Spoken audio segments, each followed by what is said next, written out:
നാളത്തെ എപ്പിസോഡിൽ എന്താണെന്ന് വിശേഷം എന്ന് നോക്കാം. അങ്ങനെ കുടിച്ച് ബോധമില്ലാണ്ട് വിനീത് വീട്ടിലെത്തി. ഗംഗയും ശാരദയൊക്കെ കൂടി പിടിച്ചിട്ടാണ് റൂമിൽ കൊടുന്ന് കിടത്തുന്നത്. എന്തൊക്കെയോ പിച്ചും പേയും പാട്ടൊക്കെ പാടുന്നുണ്ട്. കിടത്തിയിട്ടും വലിയ ബോധമൊന്നുമില്ല. വെളിവില്ലാണ്ട് എന്തൊക്കെയോ പറയുന്നുണ്ട്. ഗംഗയോടുള്ള സ്നേഹമാണ് പ്രകടിപ്പിക്കുന്നത്, വാക്കുകളിൽ പ്രകടിപ്പിക്കുന്നത്. പക്ഷേ ഇത് കണ്ടപ്പോൾ എല്ലാവർക്കും വളരെ വിഷമമായി. അവ ഗംഗയെ ശാരദ ആശ്വസിപ്പിക്കും. വിഷമിക്കേണ്ട മോളെ, ഇത് ചിലപ്പോൾ കൂട്ടുകാരുടെ കൂടെ കൂടി ചേർന്ന് കുറച്ച് കഴിച്ചതായിരിക്കാം, ഇത് സ്ഥിരമായിട്ട് കഴിക്കുന്ന ആളൊന്നുമല്ലല്ലോ അവനെന്ന് പറഞ്ഞ് കുറേ ആശ്വസിപ്പിക്കും. പിറ്റേ ദിവസം നേരം വെളുത്തപ്പോഴാണ് വിനീതിന് വെളിവ് വരുന്നത്. അതായത് താൻ ചെയ്തത് തെറ്റാണെന്ന് മനസ്സിലാവുന്നത്. അപ്പോൾ നമ്മുടെ വിനീതിൻ്റെ തയ്യൽ കടയിലുള്ള ചേട്ടൻ പറയും, നീ ഒരു കാര്യം ചെയ്യ്, കുറച്ച് മുല്ലപ്പൂവും ഹലുവയൊക്കെ വാങ്ങി വീട്ടിലേക്ക് കൊണ്ടുകൊടുക്കുക, അതിലൊന്നും വീഴാത്ത പെണ്ണുങ്ങളില്ലടാ. അപ്പോൾ അവനത് നല്ലൊരു ഐഡിയ ആയിട്ട് തോന്നി. അപ്പോൾ വൈകുന്നേരം അവൻ പോകുന്ന വഴിക്ക് ഒരു കടയിൽ കയറിയിട്ട് മുല്ലപ്പൂ വാങ്ങിക്കും. ഗംഗയ്ക്ക് ചൂടാൻ വേണ്ടിയിട്ട് മുല്ലപ്പൂ വാങ്ങിക്കും. അതുപോലെ തന്നെ അടുത്തുള്ള ഒരു ബേക്കറി കടയിൽ ചെന്നിട്ട് ഹലുവയും വാങ്ങിക്കും. എന്നിട്ട് ഇതൊക്കെ കൊണ്ട് വീട്ടിലോട്ട് പോവുകയാണ്.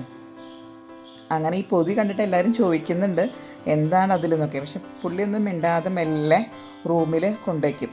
അങ്ങനെ റൂമിൽ കൊണ്ടുവച്ച് കഴിഞ്ഞിട്ട് പിന്നെ കാവേരിയെ കാണുന്നുണ്ട്. അപ്പോൾ കാവേരി ചോദിക്കും, അല്ല വിനീതേട്ടാ, എന്താണ് ആ പൊതിയിലുണ്ടായിരുന്നത്, എന്താണെന്ന് പറഞ്ഞില്ലല്ലോ.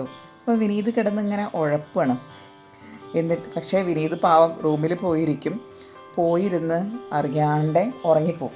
ഉറക്കത്തിൽ അവൻ സ്വപ്നം കാണാണ് ഗംഗ വന്നിരിക്കുന്നതും ഗംഗയുടെ തലയിൽ ഈ മുല്ലപ്പൂ ചൂടിക്കൊടുക്കുന്നതും ഗംഗയും അവനും കൂടിയിട്ട് ആ ഹലുവ കഴിക്കുന്നതും, അതായത് ഗംഗയുടെ വായിലോട്ട് അവൻ ഹലുവ വെച്ച് കൊടുക്കുന്നതൊക്കെ അവൻ സ്വപ്നം കാണണം.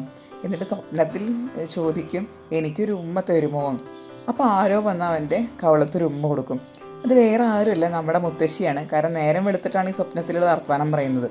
അപ്പോൾ മുത്തശ്ശിയും ഗംഗയും രാവിലെ ചായ കൊടുക്കാൻ വേണ്ടി വന്നിട്ടുണ്ട്. ഈ സമയത്താണ് ഒരു ഉമ്മ തരുമോ എന്ന് പറയുന്നത്. അപ്പോൾ മുത്തശ്ശി ഒന്നും നോക്കിയില്ല, പേരക്കുട്ടിയല്ലേ, വേഗം ഒരു ഉമ്മ കൊടുത്തു.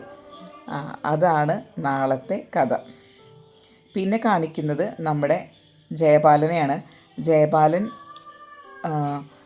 വാങ്ങിയ സ്ഥലം, പുതുതായിട്ട് വാങ്ങിയ സ്ഥലം നിവിനെ കാണിക്കാൻ കൊണ്ടുപോവാണ്. എന്നിട്ട് നിവിനോട് പറയും, ഇത് ഞാൻ എൻ്റെ മകൾ രാഗിണിയെ വിവാഹം കഴിക്കുന്ന ആൾക്കാണ് കൊടുക്കുന്നത്, അതായത് നിനക്ക് എന്ന് പറഞ്ഞ് നിവിനോട് പറയണം. അപ്പോൾ നിവിൻ ആലോചിക്കുകയാണ്, കാവേരി ആലോചിക്കുകയാണ്.